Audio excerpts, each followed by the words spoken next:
I was working in Canberra at the time. I was the media correspondent for Peter Isaacson Publications, a Victorian company that did all sorts of publications across Australia, and I was the local correspondent. And my office was next door to a guy running an accountancy practice, Ian Oliver, and we got to become good friends. We'd see each other in the office each day, and he was looking for somebody to come and work for him, and I was looking a little bit at the time for a career change, so I went to work for Ian in his accountancy practice.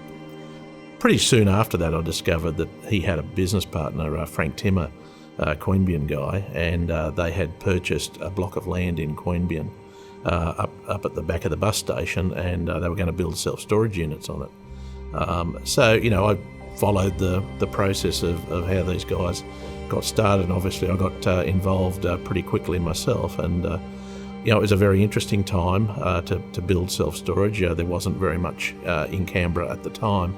There was only U-Store in Belconnen, and the market probably was screaming out for self-storage. And the guys bought a very big block of land. I think from memory it was about 12,000 square metres, but it had a huge big hole in it. And being part of an accountancy practice, you've got a lot of clients, and one of Ian's clients was one of the largest earth-moving contractors at the time, and looking for somewhere to put all the fill from one of the major projects in Canberra. So the trucks started to come in, and the block became filled up and compacted down, and the first row of 40 sheds were put up.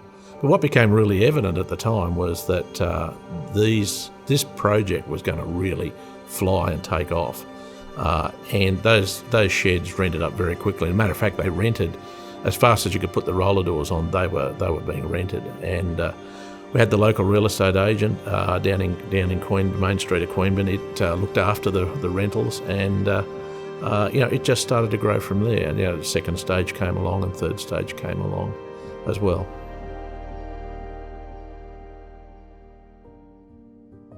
Well, Queanbeyan was obviously the start of something that was going to become a lot bigger. And, once Queanbeyan became successful, once it got to about 200 spaces, as a group we decided that we would manage the property ourselves. So, we built a residence and an office, and changed where the gate was, and, started to take on the management of it, take on the management of the property ourselves. And of course, we were green like everybody at the time in self-storage. We didn't really know what we were doing, but we knew that we would be able to do it better than the local real estate agent. So, we got going, and of course, we were a very computer literate practice. So, one of my jobs was to, computerise the business.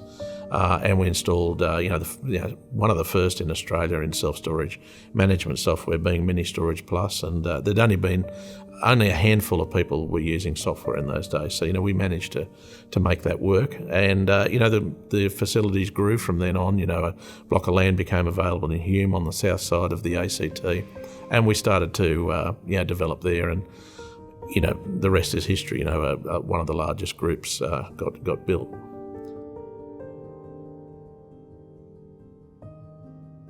I think my first recollection of the Self-Storage Association was that we were contacted by Neville Kennard from Kennards, indicating that they were looking at forming a new association. There was going to be a meeting in Sydney, and we decided we'd like to participate. So we jumped in the car and went up to the meeting in Ultimo, along with many other people at the time. And of course, the major issue of the day was Colin Day in Western Australia was facing a stamp duty issue, and Jim Miller and Neville Kennard particularly pulled a group of people together to form the association. At that first meeting, and obviously we went on from there, and the association grew very large from that period on. But in those early days, we were all pretty green. We were all trying to learn what self-storage was about, and it was great to be able to meet some other people who had similar issues that we had, and to be able to form an association, and it's been great to see it grow.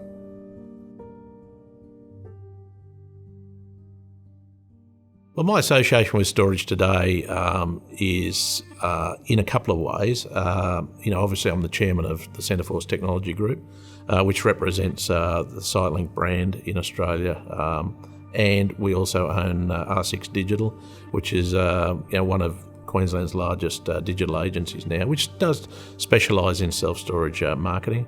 We've been very proud over the years to develop and bring these products to Australia and localise them and have local support and local help. My other involvement is through private investment, through ownership again, with Ian and late Frank Timmer. We still have some property investments in self-storage, mainly overseas.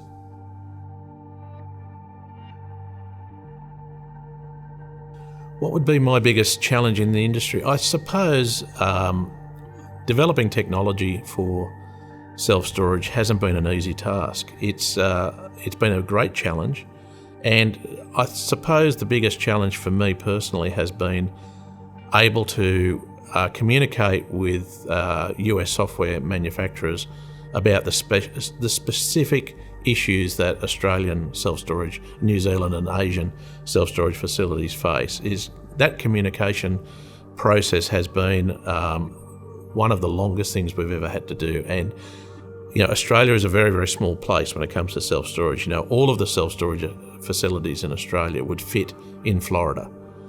So getting larger self-storage companies in the US to drop what they're doing and help us out in Australia so that we've got a software package that we can use to run our facilities has been probably my biggest challenge, followed very closely by the GFC back in 2008.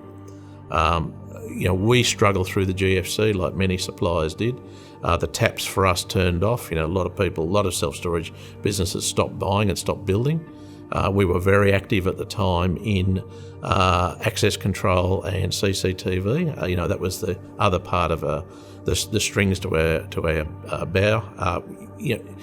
No supplier really in Australia would be able to make a living from one specific part of the self-storage industry. So very hard just to sell software, or very hard just to sell access control or CCTV without doing one or some other activity to support it, because the level of business isn't there, and don't suspect it ever will be, because of the size of our country and not because of the lack of customers, just the physical momentum of what you need to be able to make it work.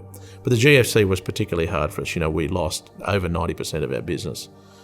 We struggled through. We were lucky to have some reserves from previous good times, and we were able to come out the other side. But we did change tact. We did move on from access control and CCTV, and we moved into the web space. And we'd always had a little bit of a web smattering. We'd always been involved with it a little bit, but we took it a lot more seriously in 2008. And from then, that's where Web Store and R6 Digital probably morphed from the GFC, being able to have another string in the quartet so that we could be able to service our self-storage customers. And I think also very early on, we realised that the internet was going to be a very important part of the development and growth of self-storage, and we wanted to be at the start of that, and so far I think we've been there.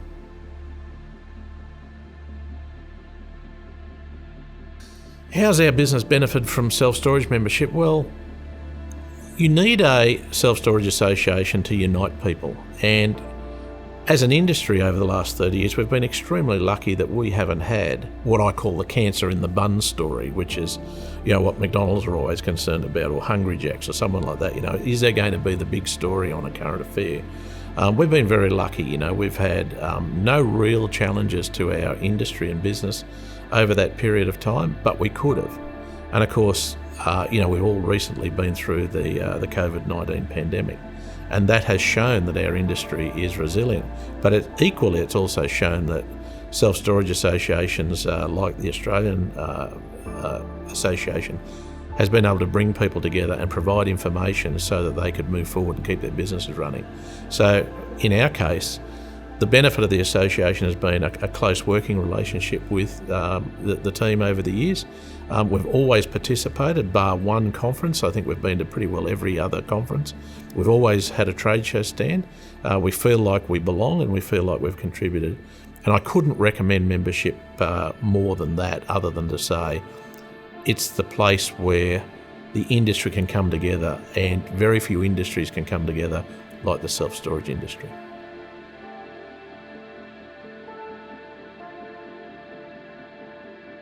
Friendships with other members. I've made a lot of friends in the self-storage industry. It's a very friendly industry, and goes back to my previous point about what is an association. It would be fair to say that the Self-Storage Association is a very social organisation. I class many of the members close personal friends, and having an association with such strong people that understand how to run their businesses and have done well from this great industry has been fabulous for us. It's been fabulous for them as well. But most importantly, we've made some fabulous friendships over the years. And there's no question that being part of the association will help you develop some great friendships for life.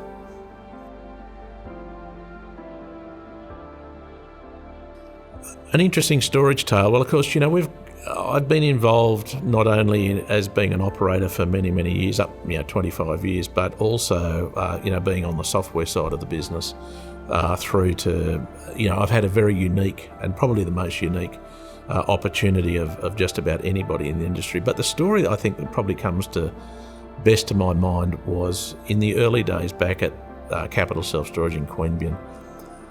We had a delinquent customer, and it was my job to open up the roller door and have a look at what was inside. So we got out the bolt cutters and we snipped the lock and we opened up the door, and the unit was completely stacked full of newspapers and bricks. Completely full, and it was a large unit, 3x6 from memory. And we thought, wow, what are we going to do? This is crazy, the unit is completely full of newspapers and bricks. Anyway, we decided that we needed the space badly. Business was good, we really needed the space.